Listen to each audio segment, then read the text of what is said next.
네, 지난 시간에는 한국에 지금 상장돼 있는 다양한 리츠들이 있는데요. 그 리츠들의 크게 세 카테고리로 나눠서 어떤 장단점이 있는지, 그래서 이상증자 전에 어떤 종목을 골라야 될지에 대한 말씀을 드렸었고요. 자, 그러면 이 개인 투자자분들께서 외부 도움 없이 혼자 힘으로 어떻게 개별 종목이 좋은지 안 좋은지 이걸 이제 읽고 싶으실 텐데요. 그 부분을 어떻게 해야 될지 도와드리려고 합니다. 그래서 오늘은 ESR 캔달스퀘어 리츠의 사례를 들어서 개인 투자자분들이 외부의 도움 없이 리츠에 대한 이해를 할 수 있는지 코비의 리츠 해설집 바로 시작하겠습니다.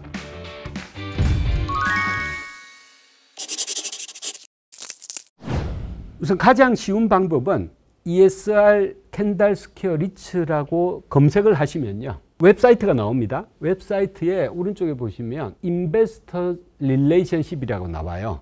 그러니까 투자자와 관련된 자료들을 올려놓는 될 거라고 생각이 드시죠. 여기를 클릭을 하시면 이렇게 나옵니다.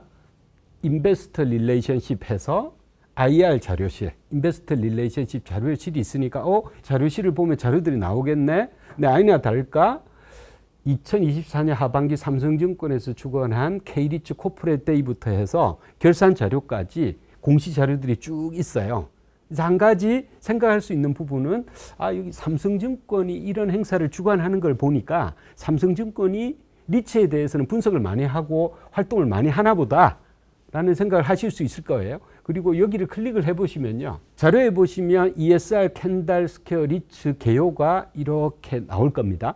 자, 그러면 여기 자료를 보시고 어떤 숫자들을 좀 봐야 되는지를 좀 알려드릴게요. 우선은 시가총액이 1조다, 평가 기준으로 해서 한 2.8조 되는 큰 리츠다. 그리고 시가 배당률은 5.4%다. 당장 여기부터 눈에 확 뜨이실 겁니다. 시가 배당. 여기 보면 2024년 9월 2일 기준. 그러니까 9월 2일 날 주가 기준으로 샀을 때 배당이 5.4% 나온다. 이 이야기죠. 그리고 두 번째를 봤더니 물류창고 보유 개수가 18개. 그리고 그 뒤에 보면 하필 최신식 물류센터다. 이 말은 최신식 물류센터라는 말이 있다는 말은 약간 최신식이지 않은 물류창고가 또 있을 수 있다는 이야기이겠죠. 그리고 평균 준공연한을 5.7년. 여기는 사실 한 거의 3조가 되는 이 리츠의 가장 그 캔달스퀘어 리츠가 자랑하고 싶은 내용을 다 적어놨을 거예요. 그러니까 이 내용만 정확하게 이해해도 이 ESR 캔달스퀘어 리츠를 이해를 상당히 할 수는 있을 겁니다. 그래서 준공 연도가 5.7년이다. 평균. 이렇게 봤더니 이제 여기서 이야기하고 싶은 부분은 아마도 그런 부분일 거예요. 이 우리가 가지고 있는 18개 자산은 상당히 젊은 자산들이에요. 최신식 물류창고입니다. 그러다 보니 제가 궁금증이 하나 생겼어요. 그러면 18개 자산이 뭐 어떤 자산이지? 라고 봤더니 이렇게 18개 자산의 사진이 나오는 겁니다. 개인 투자자 같은 분들은 사실 이 사진을 보고 이거 어떻게 해야 될지 모르시겠죠.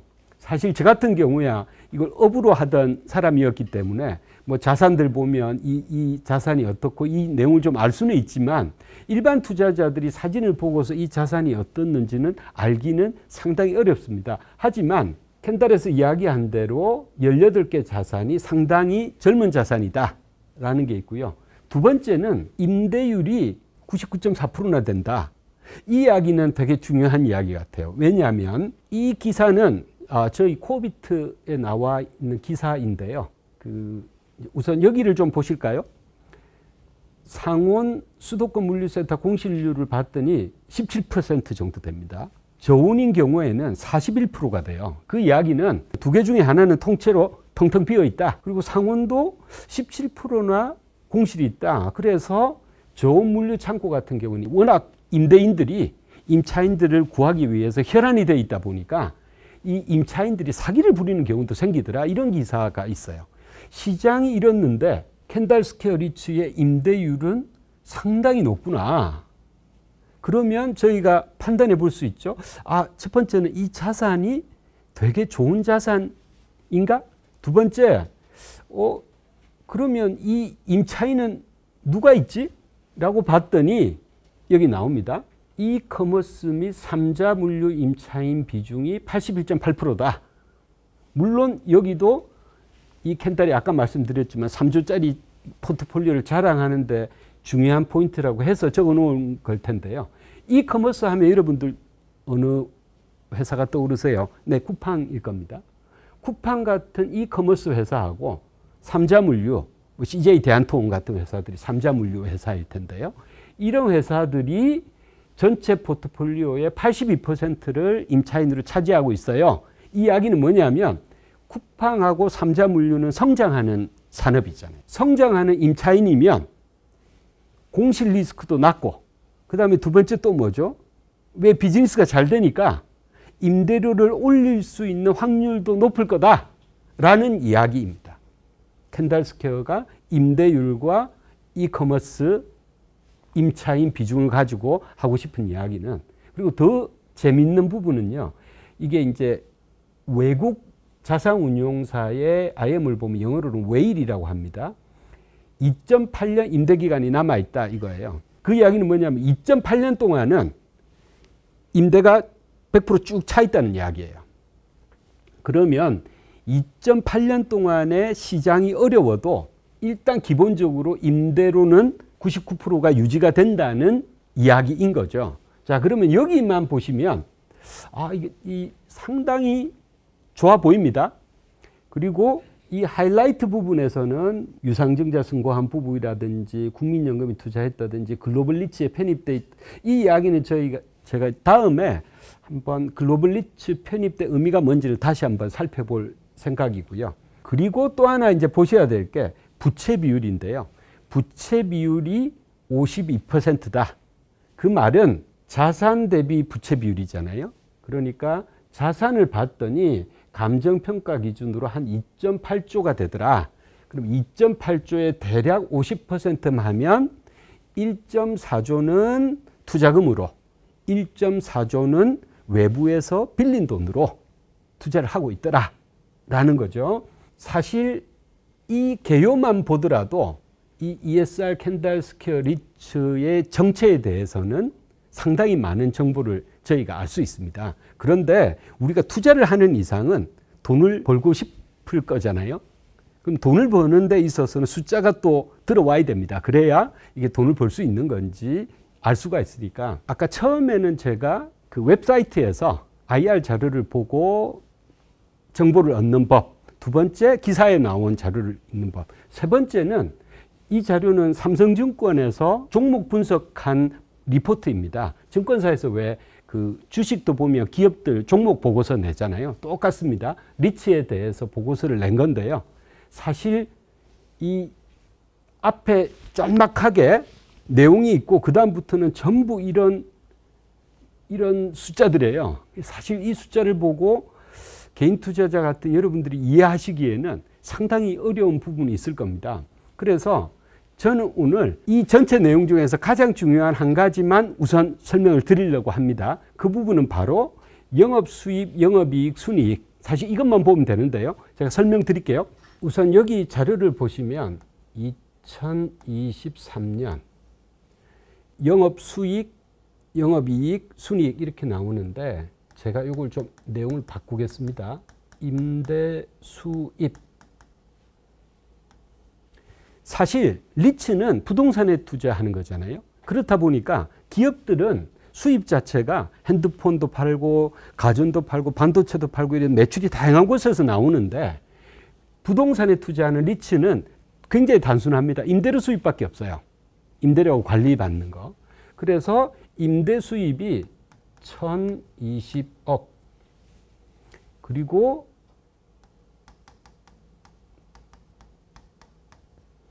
영업이익이 500억. 그 이야기는 이제 관리하는 데 비용을 당연히 많이 쓸 겁니다. 비용을 쓰고 뭐 재산세도 내야 될 거고 보험료도 내야 될 거고 상당히 많은 비용을 쓰고 이익이 500억이 났어요. 그런데 그 밑에 보시면 순이익이 400억 이렇게 나와 있습니다. 궁금하시죠? 요 안에 뭐가 있을까요?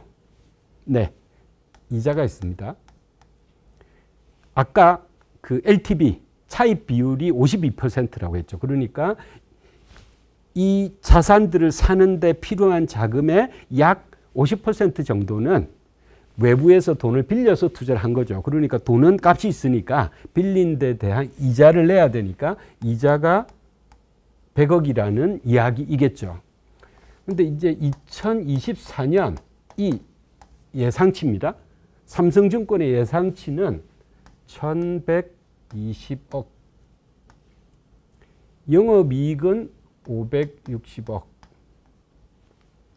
그런데 순이익은 330억으로 줄었습니다. 왜 그럴까요? 이자 비용이 늘어서 그렇겠죠. 근데 왜 금리가 최근에 많이 올랐잖아요. 그러다 보니까 이자 비용이 전보다는 훨씬 늘어서 순이익은 줄었습니다. 자, 제가 여기서 질문 하나 드리겠습니다. 영업이익이 늘어난 500억에서 560억으로 늘어난 게 더 중요할까요? 아니면 순이익이 400억에서 330억으로 준 게 더 문제일까요? 네, 정답은 여기입니다. 왜?